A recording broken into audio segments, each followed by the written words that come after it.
What's up, my geek friends? On today's episode, we are going to unbox and build this Boba Fett Slave 1 ship from Hasbro. I'm super excited. It's time for nerdgasm.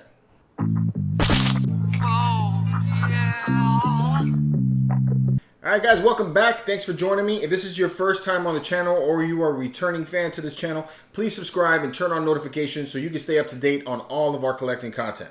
So yeah, man, I got the Slave 1 in the house. I was able to get this one from Best Buy, which was really awesome. Had some points with them, and it was free. And I love free.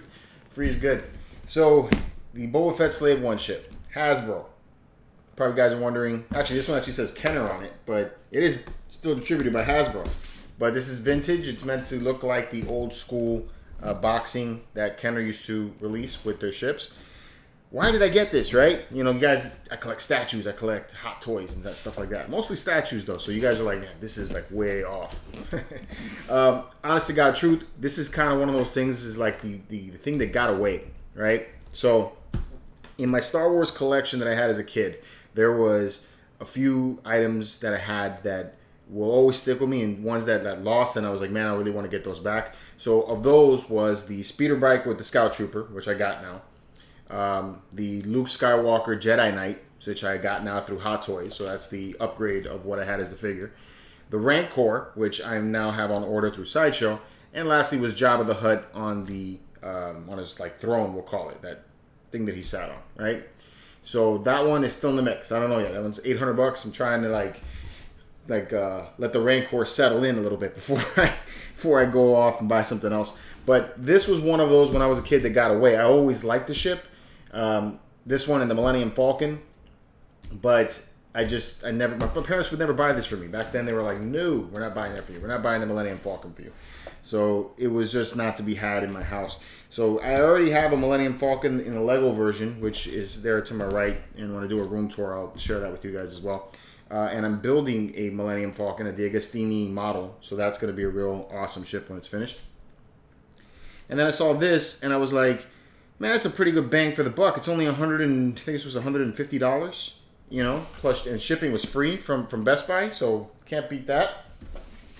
And it's an impressive looking ship. It comes with all kinds of details, and you can see here on the box, they even show, you know, the engines and all of the greeblies back there and everything. You have the cockpit. Unfortunately, it doesn't come with Boba Fett, which that doesn't make any sense, and you get a Han and Carbonite. You know, like I said, other than missing the Boba Fett figure, which I think should come with the vehicle, you know, it's not bad. And then they give you a display for it, so I was like, well, that's kind of cool. It's kind of like a collectible. And I thought this would look very neat, you know, on a shelf with like a Boba Fett statue and have it like right next to it and everything. Maybe that's something I could build up into the future. Or, you know, seeing as, you know, Boba Fett, I look at him as kind of like Han Solo's arch enemy right there, right? He's like, at least for me. I mean, I know he isn't, but still, that's how I viewed it. You know, I thought it would be cool to have both the Millennium Falcon and the Slave 1. So I thought that would be what I would do. So anyway, I've never seen an unboxing video on this one. I know it's been out for a little bit, so I'm sure there's plenty of unboxing videos. So if you're taking the time to hang out with me and see me unbox this in all of my glory, I appreciate that. Thank you. Thank you for hanging out with me. All right. Woo. So, what do we got? All right. This is how it comes. All right, see that? Hold those things up there like that. This is how it comes inside of the box. Doesn't appear to be any kind of straps or anything holding it down, so that's cool. Thank you, Hasbro. I do not want to have to, you know, you got some scissors. You do get some various parts right here, so there is some assembly acquired. Using the wrong words. All right, you get your ship. Very neat. Man, that is some really impressive detail. I mean, they even did some weathering in there and everything, so it's not like all one clean color. It's actually kind of dirty. That's dope. That is really cool. Okay. Get some stickers. Looks like some instructions. And a cockpit door. And you get the display stand. And that's it. That's what you get. very cool. I still think it should come with the Boba Fett figure, you know?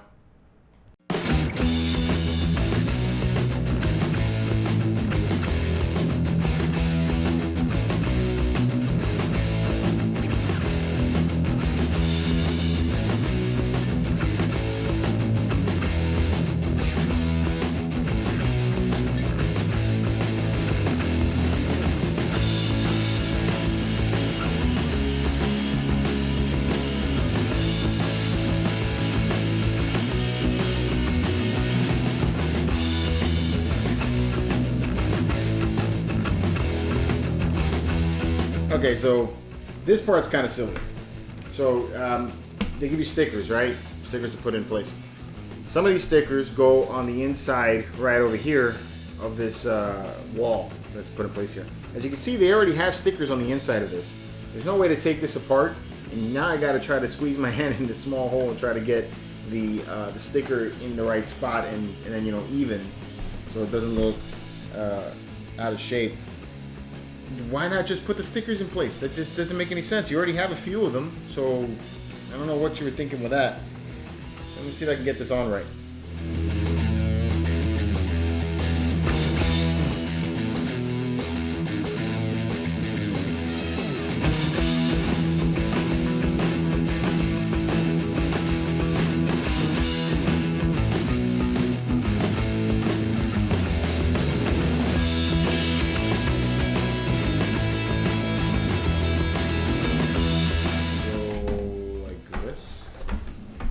I want to just rest there.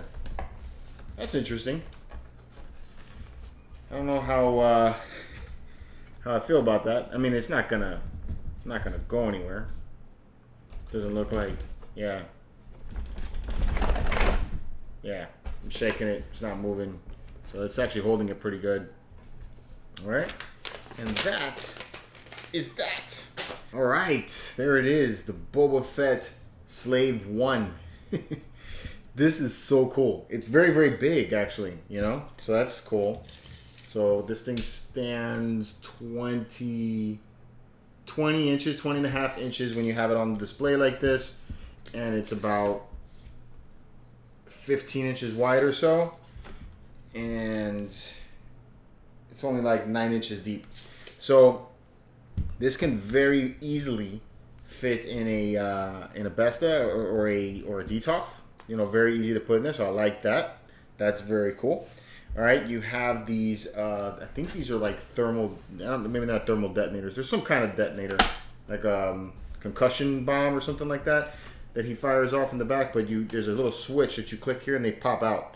So if you're playing with it, you know, you can have it float out. Or it goes dong. Yeah, I think it's the sound that makes something like that. I really like the, I really like the way the engine area here was displayed, the back of the ship. They got all kinds of cool greeblies in there and all that to make it look like it's, you know, something mechanical, which is cool. I like all the little details and line work and everything they put into that. There's wear on it, so this looks like it's a worn area here on the engine, which is very neat.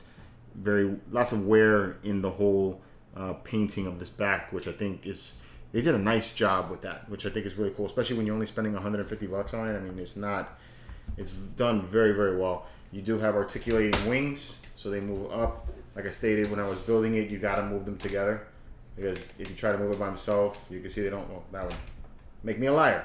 Okay. Anyway, I'm gonna move them together when I want to move them. But yeah, you have that. So let's see what else. You got these torpedoes that fire. All right, they articulate. They go back, you know, separately. So that's cool. So let's see how this does.